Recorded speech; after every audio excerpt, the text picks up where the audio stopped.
This video is brought to you by my stimulus check, because without it, I don't know how the hell this channel would have came back. We did it, Joe. Hello, my name is Erica, and this is my channel, Sundari, where I talk about pretty much anything and everything having to do with anime.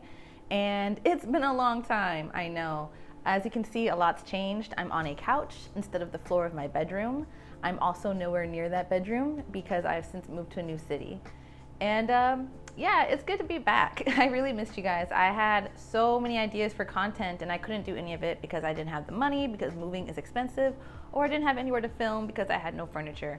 But now I am back and I promise I won't be gone that long ever again. So with that all said, we are now a month into the spring 2021 anime season, and this season is stacked with so much great anime. This is just going to be a review of what I've managed to watch. If there is an anime that came out this season that you would like me to check out and you don't see it on this list, comment below, follow me on Twitter, and I will gladly review it for you on camera for everybody to see.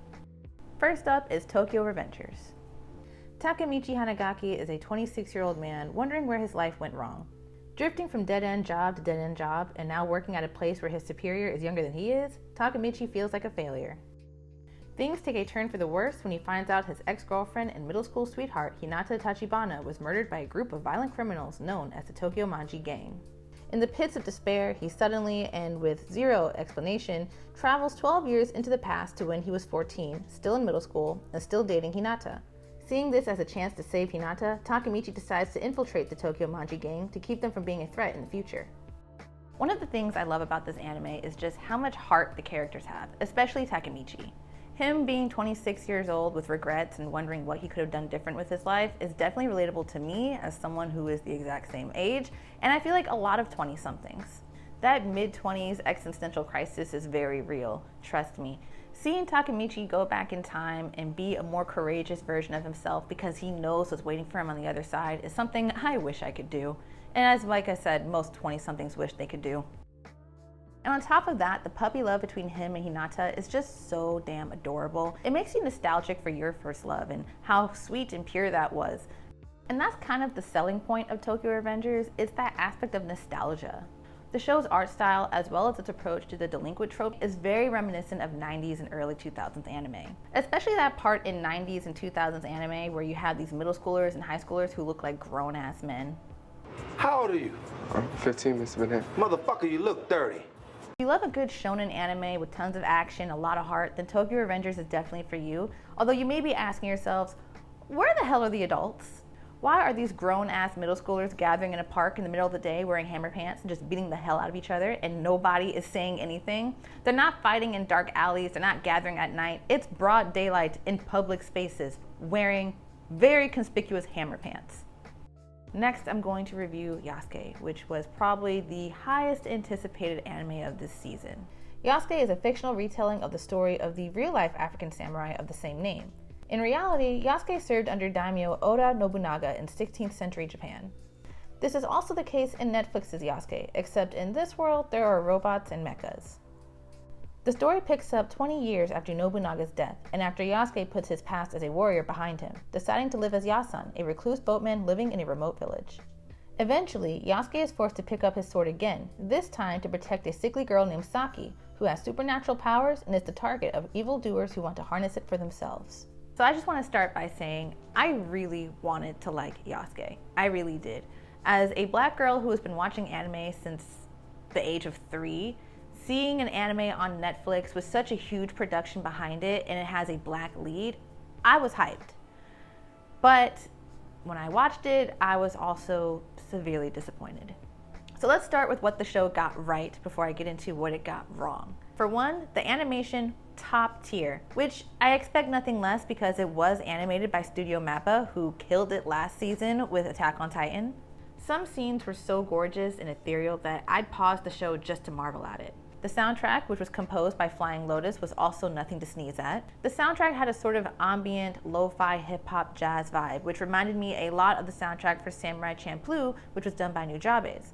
My biggest issue with the show was how the world building was just so inconsistent, especially with the sci-fi aspect that was just sort of thrown in there.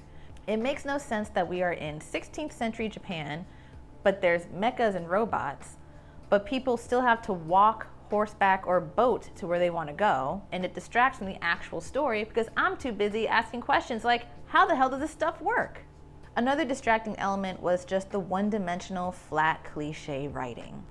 Characters are sacrificing themselves for no reason because they're clearly trying to get us to emote, but I can't emote for characters that I either did not spend enough time with or were just stereotypes of past characters we've seen in a whole bunch of other anime. Now, Flying Lotus did say on Twitter that there are more plans for Yasuke in the future. I don't know if he meant a season 2 or as a movie, but either way, I will be watching it because I just want to see this world fleshed out more. I think Yasuke has a lot of potential. I mean, again, gorgeous animation, great music, a really cool story about a person that actually existed. So hopefully all of this will make a little bit more sense in future Yasuke projects. But as for the current Yasuke project, I was a bit underwhelmed. I was rooting for you! We were all rooting for you! How dare you! Next up is the vampire-centered, supernatural, military thriller, sort of, Mars Red. Mars Red takes place in 1923 Japan, but a Japan in which vampires are known to have existed for quite some time. However, when the population of vampires and the number of vampire attacks start to dramatically increase, a special military task force called Code Zero is assembled. The task force is given the mission to hunt down vampires and figure out the root cause of these sudden attacks. Overall, the plot of the story is nothing new. I mean, we've all seen some variation of Buffy the Vampire Slayer or Van Helsing or any vampire hunting drama, etc. But the anime's approach to this very common plot is anything but traditional.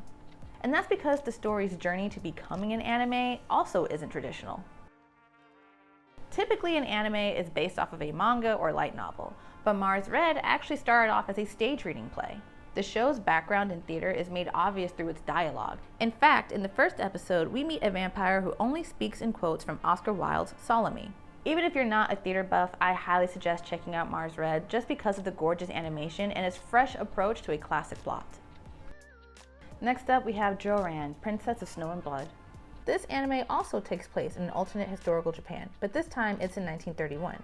In this Japan, Tokugawa Yoshinobu continued to rule the country instead of handing the power over to a prime minister. This creates political unrest, and an insurgent group called the Kuchinawa aims to overthrow the shogunate. That's when Sawa, an 18-year-old assassin with supernatural powers, enters the picture. Sawa is a member of a government agency called NU, where she is trained to protect Tokugawa's reign with the promise to exact revenge on the mad scientist who was behind the genocide of her entire village.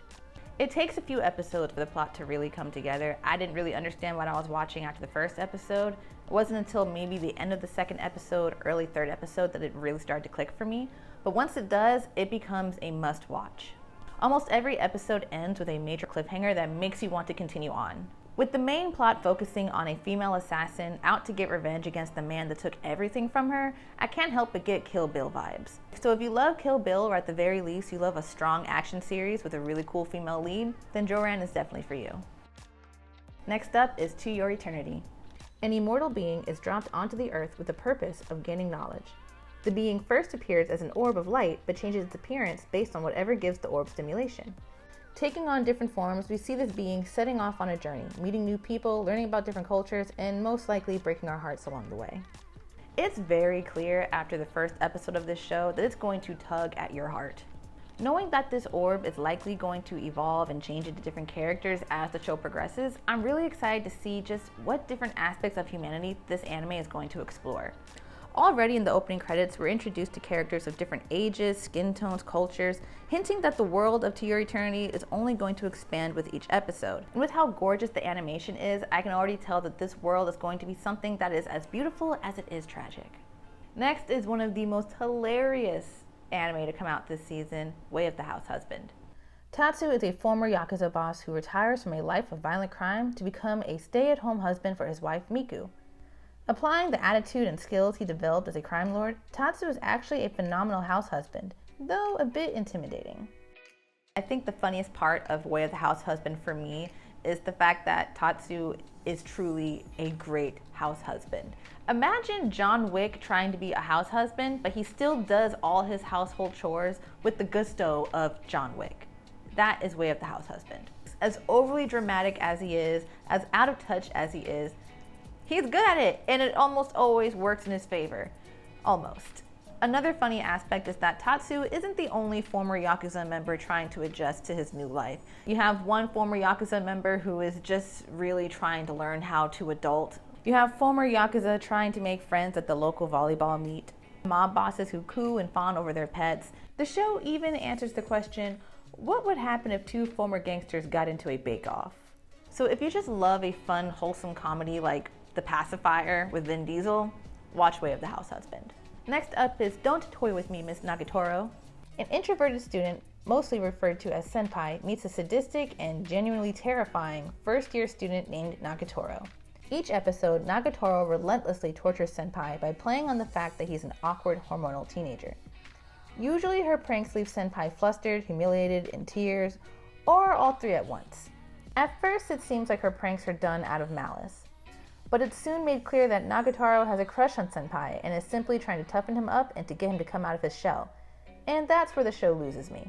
So I know a lot of people that really like this show, but I'm gonna be honest with you, it is not for me. While I can see why people do like it, the over-the-top comedy, how flustered senpai gets at literally the slightest interaction with Nagatoro, I just can't get into the whole, oh, this person is being mean to you because they like you thing. It's not cute, it's very toxic. While Nagatoro's antics might be funny to some people, for me, she's just annoying. Because I'll be damned if you're gonna make me cry in the middle of the library and then wanna play video games with me later. No. Wouldn't let that shit happen to me though.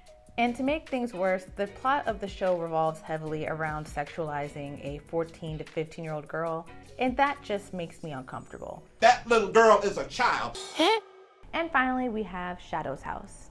In a grand Gothic estate, there lives a group of dark, faceless elites who emit copious amounts of soot. Each elite is partnered with a living doll that is tasked with representing the elite's face and cleaning the estate to keep it free of soot. These dolls resemble and function like humans, but they really are just dolls, supposedly. The story focuses on living doll Emiliko and her relationship with her mistress, Kate. As Emiliko learns more about her duties as a doll, the estate's dark secrets also come to light. With the opening credits and like the gothic aesthetic, I was hoping for something a little bit creepier than what I got when I watched Shadow's House, but so far the show has been more cute than creepy. There is a dark vibe to the show, and I do get the feeling that as it progresses, it might get a little bit more creepy. But if you're looking for that instant horror, that instant set of dread that you got from, say, the first season of Promised Neverland, we're not talking about the second season, then this show might not be for you. You might not have the patience for it. For me, what keeps me interested is that this house obviously has some dark secrets. I don't think these dolls are dolls. I think they are human. I think that's going to be the plot twist at the end, mark my words.